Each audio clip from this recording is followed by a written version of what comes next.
사도행전 5장 1절에서 11절까지 말씀입니다.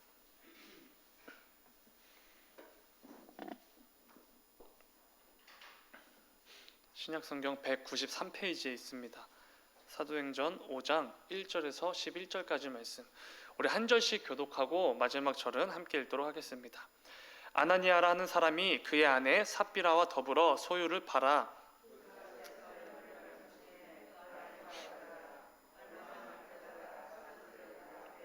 베드로가 이르되 아나니아야 어찌하여 사탄이 네 마음에 가득하여 네가 성령을 속이고 땅값 얼마를 감추었느냐.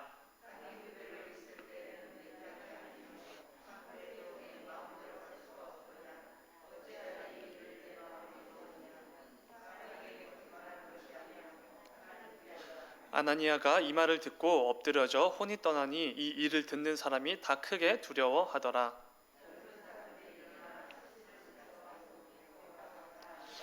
3시간쯤 지나 그의 아내가 그 일어난 일을 알지 못하고 들어오니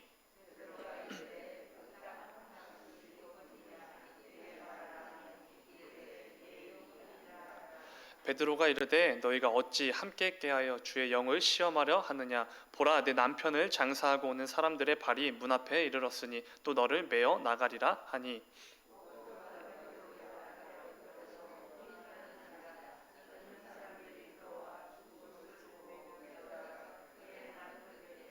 다 함께 온 교회와 이 일을 듣는 사람들이 다 크게 두려워하니라. 아멘. 아멘. 잠시 기도하겠습니다. 사랑하는 주님, 감사합니다. 주님을 예배할 수 없는 자들이고 또 주님을 찬양할 수 없는 자들이고 주님께 기도로 무언가로 간구할 수 없는 그런 자격 없는 자들이지만 주님께서 자녀 삼아주시고 또 주님께서 우리를 예배의 자리로 인도해 주셨습니다. 주님 그 은혜에 너무나도 감사드립니다. 아버지, 이 시간 우리가 그 은혜에 감사와 기쁨으로 예배할 수 있도록 주님 인도하여 주시옵소서. 주님 특별히 이 시간 부족한 종의 입술과 또 지식은 감추시고 오직 말씀을 통하여서 하나님의 마음과 하나님의 뜻이 선포되어지길 원합니다. 성령 하나님 역사하여 주시옵소서. 주님 감사합니다. 거룩하신 예수님의 이름으로 기도드렸습니다. 아멘. 우리 함께 읽으신 말씀을 가지고 성령으로 채워진 삶이라는 제목으로 함께 말씀을 나누도록 하겠습니다. 사도행전 2장에서 예수님의 약속대로 제자들이 성령을 받게 됩니다. 함께 모인 모든 자들은 성령의 충만함을 경험하게 되죠. 성령의 충만함으로 제자들이 길거리로 나가 설교를 할 때마다 한 번에 3,000명이 전도가 되고 한 번에 5,000명씩 전도가 되었습니다. 성도의 수가 폭발적으로 늘어났다는 얘기죠. 그렇게 초대교회 공동체가 형성되었고 이 교회는 계속해서 폭풍 성장을 이어나가게 됩니다. 근데 중요한 것은 이 교회 공동체는 성도의 수만 부흥했던 것이 아니라 성도들의 영적 부흥도 있었다는 것입니다. 사도들에게 가르침 받는 것에 힘을 씁니다. 그리고 모여 떡을 떼며 기도하기에 전념했습니다. 날마다 마음을 같이하여 하나님을 찬양했습니다. 뿐만 아니라 다른 사람들로부터 칭송도 받게 됩니다. 이 성도들이 회개하고 돌이켜 죄 사함을 받고 세례를 받게 된 거죠. 그리고 삶의 변화들을 경험해 나가기 시작한 것입니다. 특별히 평생을 붙들고 살아온 삶의 가치와 기준들이 뒤집어지는 것도 경험하게 됩니다.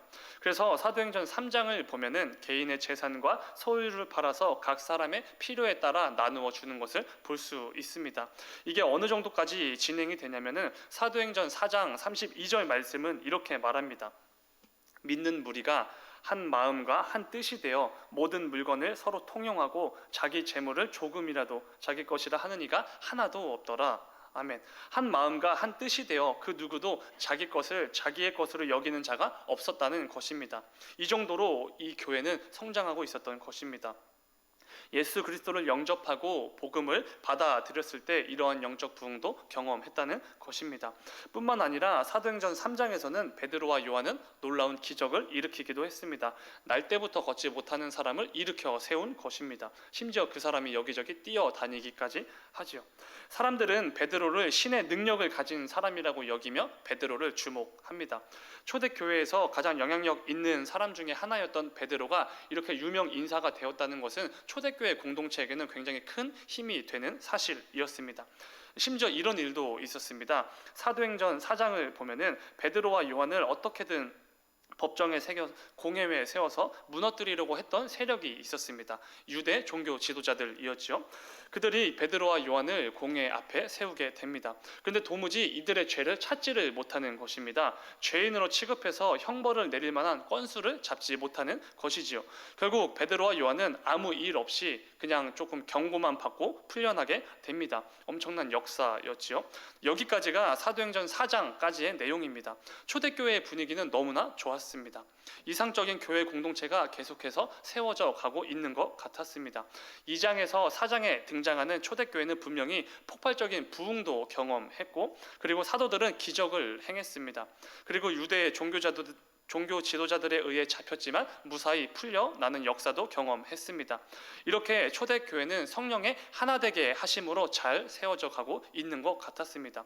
그렇다면 이어지는 5장부터는 어떤 내용이 이어져야 맞겠습니까? 더 부흥하고 더 기적을 체험하고 더 자유롭게 복음을 증거하며 하나님께서 기뻐하시는 성령으로 하나 된 이상적인 교회가 더 잘 세워져 나갈 것 같았습니다. 이런 내용이 계속해서 이어져야 맞지 않겠습니까? 그런데 우리가 오늘 함께 읽은 오늘 본문인 5장에서는 느닷없이 아나니아와 삽비라 사건이 등장하는 것을 볼 수 있습니다. 한창 성령으로 뜨겁게 달궈진 뜨거운 초대교회에 찬물을 끼얹는 사건이 등장했다는 것입니다.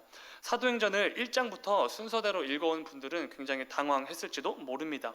오늘 본문은 굳이 없어도 될 내용이지 않습니까? 오히려 빠지는 게 흐름상 더 아름다워 보이기도 합니다. 그러나 우리는 이 성경 말씀의 원저자가 하나님이심을 믿는 자들입니다. 그렇기에 우리는 하나님께서 오늘 이 본문을 삽입하신 이유가 분명히 있다고 믿는 것이지요. 이상적으로 잘 세워져 가고 있는 이 초대교회에 어쩌면 흠처럼 보이는 이 사건을 통해서 우리에게 전하고자 하시는 메시지가 분명히 있다는 것입니다. 오늘 말씀을 통해 하나님께서 우리에게 어떤 메시지를 주시는지, 이를 통해 어떤 음성을 우리에게 들려주시는지 귀 기울이는 귀한 시간이 되기를 소망합니다. 먼저 아나니아와 삽비라의 이 부부에 대해서 좀 살펴보면은, 성령을 체험한 성도들은 교회 공동체 내에서 일종의 나눔 릴레이를 시작하게 됩니다. 근데 그 나눔 릴레이에 이 아나니아와 삽비라 부부도 동참하게 된 것이지요. 나눔에 동참하는 건 의무가 아니었습니다. 그렇다고 누군가의 강제에 의한 것도 아니었습니다. 자발적으로 이루어진 릴레이였습니다. 근데 이들 부부는 나눔 릴레이에 동참하기까지 했는데, 이렇게 기특함을 보이기까지 했는데 어쩌다 이 초대교회에 찬물을 끼얹는 흠으로 남게 되었을까요? 오늘 본문 1절 2절 말씀을 다시 읽겠습니다. 본문 1절 2절입니다. 아나니아라는 사람이 그의 아내 삽비라와 더불어 소유를 팔아 그 값에서 얼마를 감추매 그 아내도 알더라. 얼마만 가져다가 사도들의 발 앞에 두니. 그러니까 이 부부는 자신들의 소유를 팔아 그 중에서 일부는 자신들이 취하고 일부만 교회 공동체에 헌금했다는 것입니다. 근데 여러분 조금 이상하지 않습니까? 제가 보기엔 이 부부가 별로 이렇게 잘못한 것이 없어 보입니다. 자신들의 소유를 팔았고 그 중에서 일부만 드렸을 뿐입니다. 근데 이게 과연 잘못이라고 할 수 있을까요? 오히려 좀 기특해야 할 일이지 않습니까? 소유를 팔아서 헌금할 의무가 있는 것도 아닌데 소유를 팔아 전부는 아니더라도 어쨌든 일부라도 헌금을 드렸습니다. 뭐가 잘못된지 잘 모르겠습니다. 근데 이들 부부는 그거에 대한 결과로 어떻게 되죠? 헌금을 일부만 드렸다고 죽음을 맞이하게 됩니다. 부부가 함께요. 한순간에 죽음을 맞이하게 됩니다. 아나니아가 먼저 죽고 몇 시간 후에 삽비라도 죽게 됩니다. 이거는 좀 과한 벌인 것 같습니다. 헌금을 안 한 것도 아니고 그렇다고 적게 한 것도 아닙니다. 어쨌든 교회 공동체를 위해 헌금을 드렸다는 건 굉장히 중요한 내용입니다. 그런데 이들 부부는 그 대가로 함께 죽음을 맞이했다는 것입니다. 혹시 하나님께서 실수로 너무 과한 벌을 내리신 게 아닌가 생각이 들기도 합니다. 그러나 아마도 이 성경 66권을 통해 드러난 하나님에 대해 모르는 사람들이라면 하나님께서 이들 부부가 소유를 판 돈 전부를 드리지 않아서 아니면 헌금을 적게 해서 이렇게 강력한 심판을 내렸다고 생각할지도 모릅니다. 그러나 너무나 큰 오해이지요.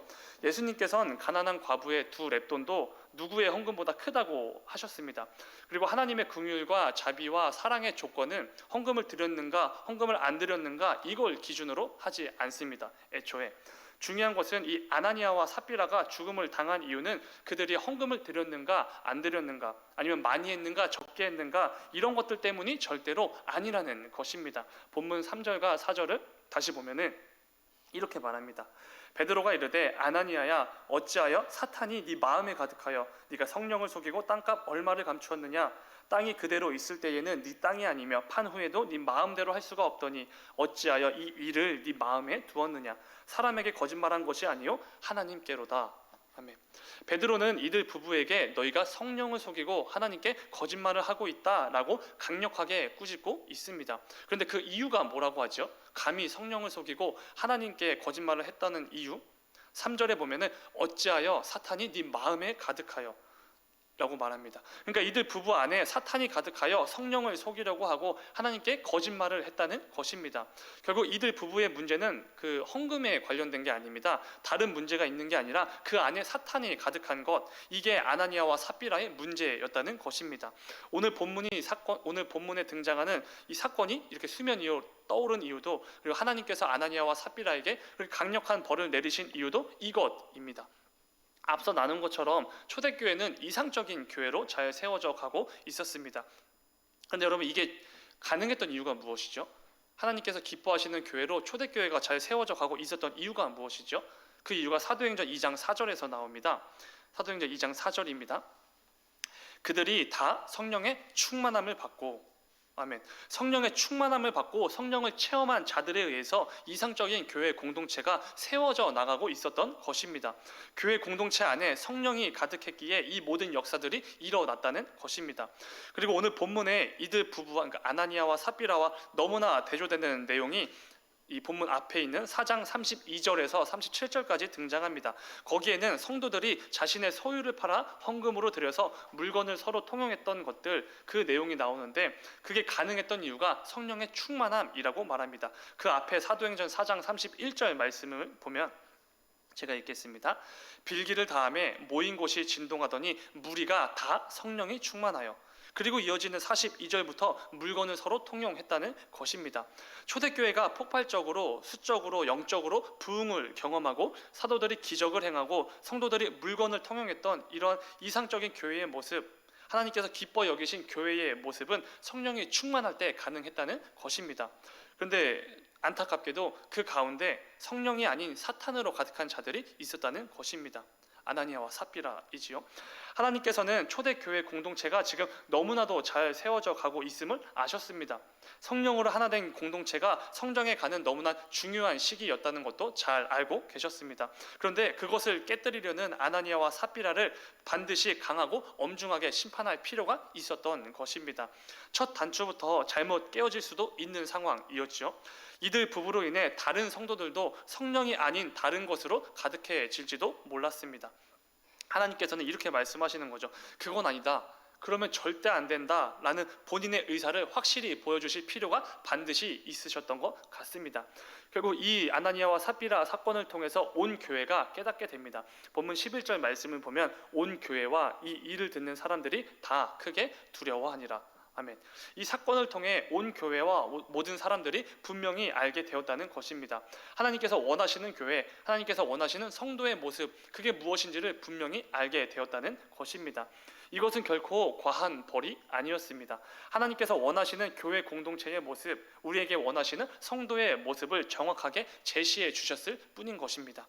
사랑하는 여러분, 하나님께서는 오늘 말씀을 통해 우리에게도 분명히 말씀하십니다. 너희는 지금 그 안에 무엇으로 가득하느냐? 너의 삶에 무엇이 가득하느냐? 이렇게 물어보십니다. 저는 오늘 본문을 묵상하면서 아나니아와 삽비라 사건은 하나의 예시에 불과하다고 생각했습니다. 뭐에 대한 예시냐면 저와 여러분이 성도로서 삶을 살아가는 그 도중에 성령이 아니라 다른 것들로 내 삶을 채워나갈 때 우리에게도 얼마든지 일어날 수 있는 그 수많은 문제들 중에 하나의 예시라고 생각을 했습니다. 오늘 본문은 단순하게 헌금에 대한 말씀은 아닌 것 같습니다. 헌금을 했느냐 안 했느냐, 헌금을 얼마나 했고 많이 했냐 적게 했느냐, 이 정도의 찔림을 주시는 말씀은 아닌 것 같습니다. 오늘 본문은 하나님께서는 우리 성도들의 삶이 성령으로 가득한 삶이 아니라 다른 것들로 가득한 삶, 이 삶을 절대로 기뻐하지 않으신다는 이 사실을 말씀해 주시는 것 같습니다.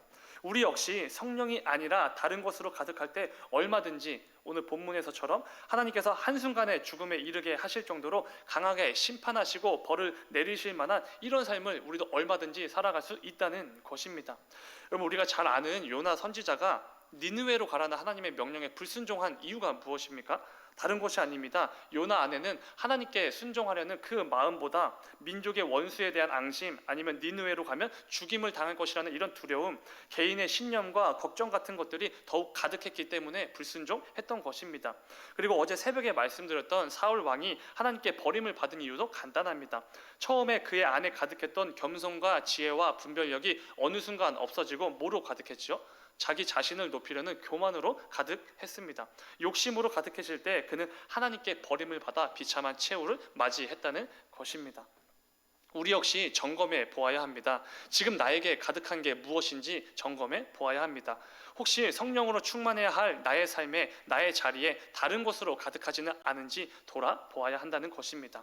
오늘 이 새벽에 말씀을 통해 우리의 삶을 점검해 보는 귀한 시간이 되길 소망합니다. 아나니아와 삽비라는 성령이 아닌 사탄으로 가득했을 때 감히 성령을 속이고 하나님을 속이려고 했습니다. 모든 성도들이 성령으로 가득해서 기쁨으로 자신의 소유를 팔아서 헌금으로 드릴 때 이들 부부는 사람들로부터 받게 될 인정과 칭찬을 위해 헌금을 드렸다는 것입니다. 그런데 그 과정에서 돈에 대한 욕심까지 생기게 된 것입니다. 그래서 일부를 감추고 마치 그것이 전부인 것처럼 거짓으로 헌금을 드렸던 것입니다. 이것이 성령이 아닌 사심과 욕심이 그들 안에 가득할 때 이들 부부가 저지른 죄악이었습니다. 감히 하나님도 속일 수 있다고 여긴 것입니다. 중요한 것은 이러한 모습은 저와 여러분의 삶에서도 얼마든지 발생할 수 있다는 것입니다. 우리 역시 얼마든지 하나님을 속일 수 있는 것처럼 여기며 살아갈 때가 있다는 것입니다. 하나님께서 오늘 우리에게 분명히 물으십니다. 구키야, 네가 어찌하여 네 안에 그런 것들로 가득하느냐라고 물어보십니다. 세상이 요구하는 기준, 세상이 추구하는 가치들, 왜 그런 것들로 가득하느냐?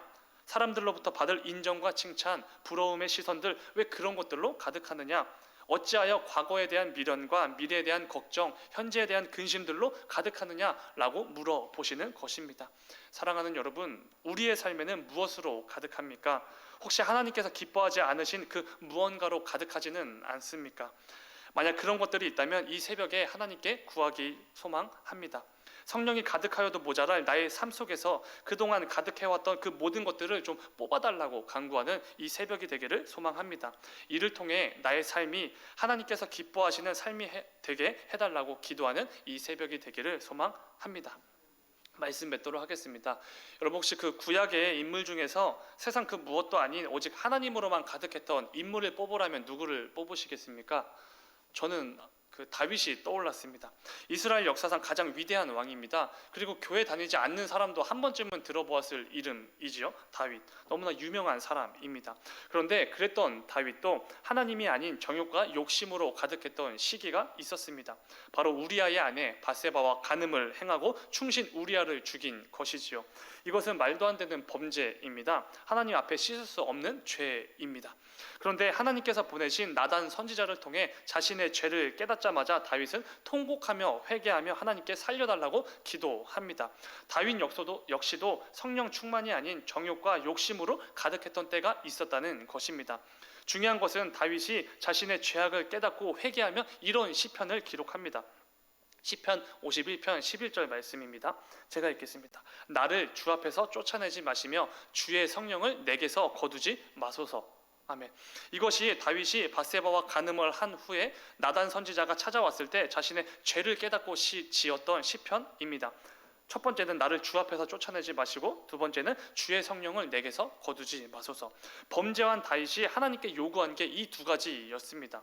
주 앞에서 쫓아내지 마소서, 성령을 내게서 거두지 마소서. 이 말은 하나님 앞에서 쫓겨나는 거, 하나님께 버림을 받는 것만큼 성령이 내 안에서 소멸되는 거, 이게 중요하다는 것입니다. 이 두 개가 같다는 말이기도 하지요. 둘 중 하나도 포기할 수가 없다는 것입니다. 그만큼 다윗에게는 자기 안에 성령이 가득한 것, 이게 너무나 중요했다는 것입니다.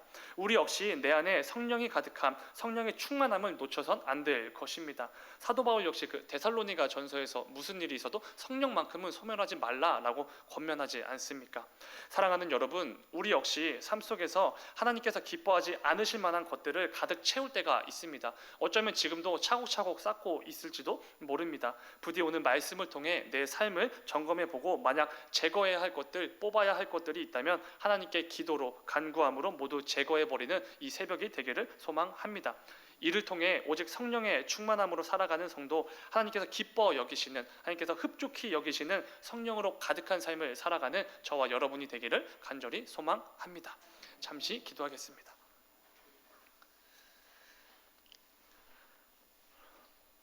사랑하는 주님, 우리의 삶을 돌아보면 성령이 아닌 다른 것들로 내 삶을 채울 때가 너무나도 많습니다. 주님, 이런 연약하고 부족한 우리를 긍휼히 여겨 주시옵소서.